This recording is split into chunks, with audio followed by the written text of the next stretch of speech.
boa tarde. Hoje eu vou realizar aqui um segundo vídeo, onde vou buscar fazer vídeos para que as pessoas percebam como inconscientemente elas criam para elas ídolos, né?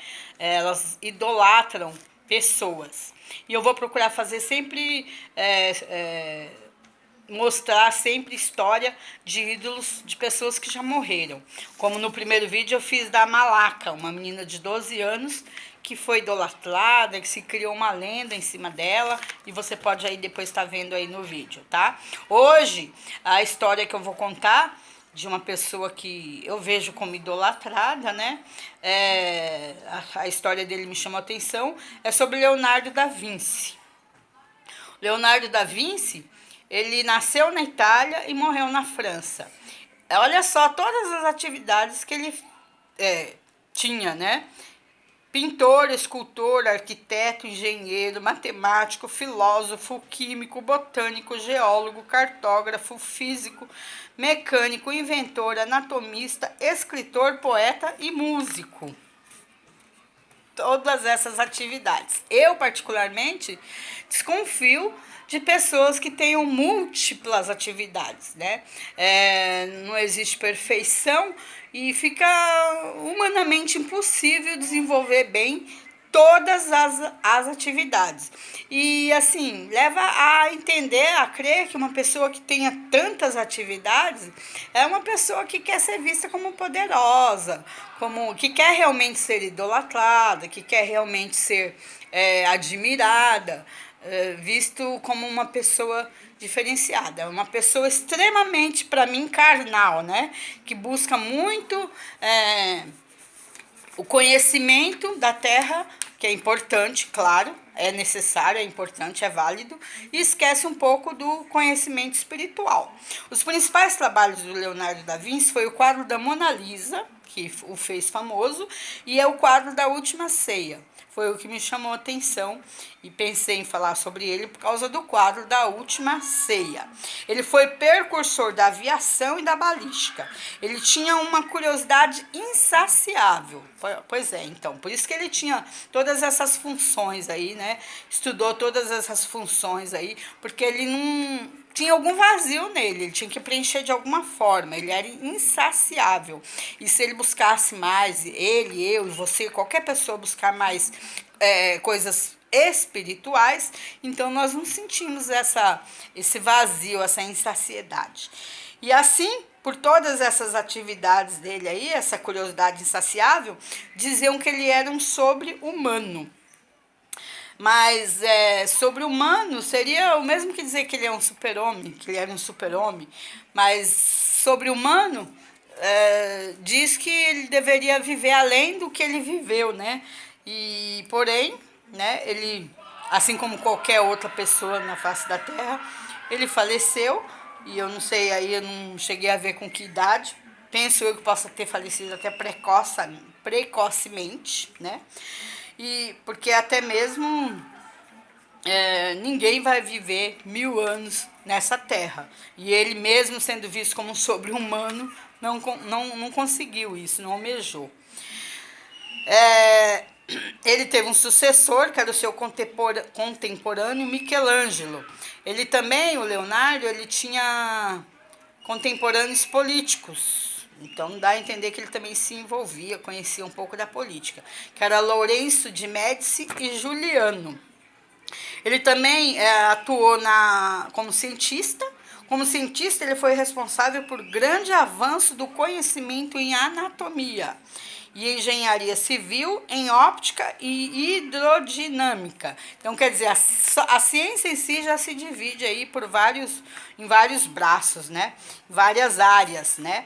E a ciência, ela explica muita coisa, mas tem coisas que ninguém vai conseguir explicar, nem filósofo, nem arquiteto, nem escultor, nem mecânico, nem inventor, nada dessas funções aí, nem cientista, vai conseguir explicar, como aquela palavra da Bíblia, que diz que, assim como não se explica os ossos que se formam no ventre da mulher, tem muita coisa que não é nem para a gente entender, né, e muito menos explicar. Isso, muito mais coisas com questão do mundo espiritual. O Leonardo, ele foi visto como o maior gênio da história. Foi visto como uma pessoa sobre-humana, como um gênio, e tudo isso tudo isso é parente, da mesma família do ídolo, de tornar uma pessoa como um ídolo. Ele teve também muitos talentos nas ciências e nas artes, né? E Leonardo era questionado, era sondado na sexualidade dele, porque ele tinha dois pupilos, que um se chamava Gian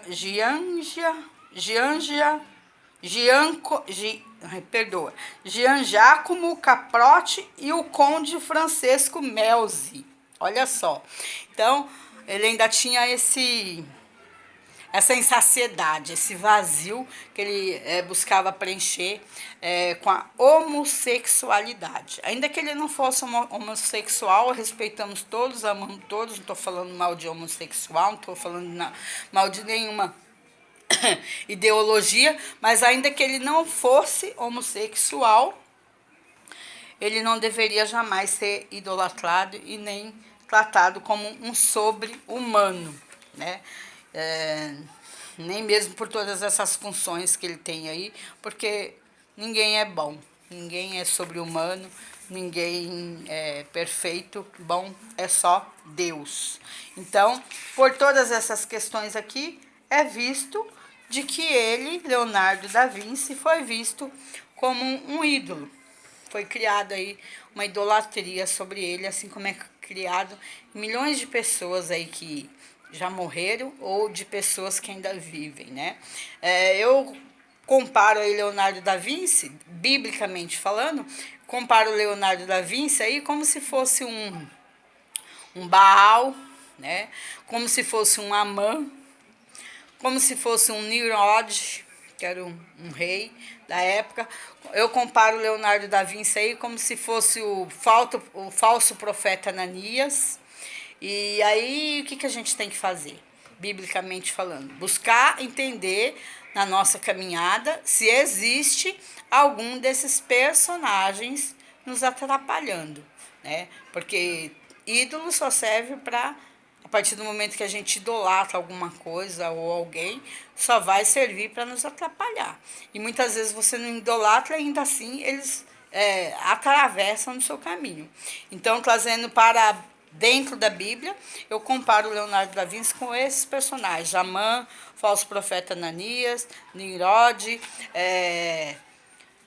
Caifás, Herodes, todos esses aí eu classifico como ídolos, né, que são pessoas poderosas dentro da Bíblia, pessoas de poder, de influência e que são adoradas, né, e que todos eles, tanto Leonardo da Vinci como esses personagens bíblicos que eu falei o nome, todos já não estão mais no nosso meio, mas ainda existem pessoas no nosso meio, ou já passou, ou poderá ainda atravessar o seu caminho, né? E eu determino que você seja livre disso, e eu já estou livre em nome de Jesus, que essas pessoas apareçam no nosso caminho.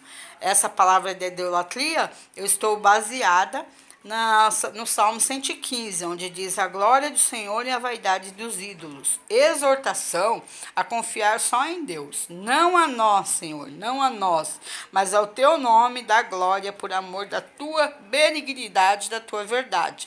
O salmista está falando que não é nós, não é para ele, não é para nós a glória, mas só para o Senhor. E se não é para nós, servos de Deus, nem para o salmista, muito menos para os ídolos, né? Porque dirão as nações: onde está o seu Deus? Sempre vão perguntar aonde está esse Deus verdadeiro, né? Aqueles que não creem nele. Mas o nosso Deus está nos céus e faz tudo o que lhe apraz. Os ídolos deles, desses que perguntam onde está esse Deus, nosso Deus, o Deus de verdade, da verdade, os ídolos deles são prata e ouro, obra das mãos dos homens. Tem boca, mas não falam, tem olhos, mas não veem, tem ouvidos, mas não ouvem, nariz tem, mas não cheiram. Tem mãos, mas não apalpam, tem pés, mas não andam, nem som algum sai da sua garganta.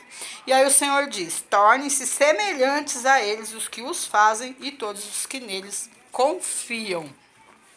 Porque o Senhor diz que ele não se agrada de idolatria, né?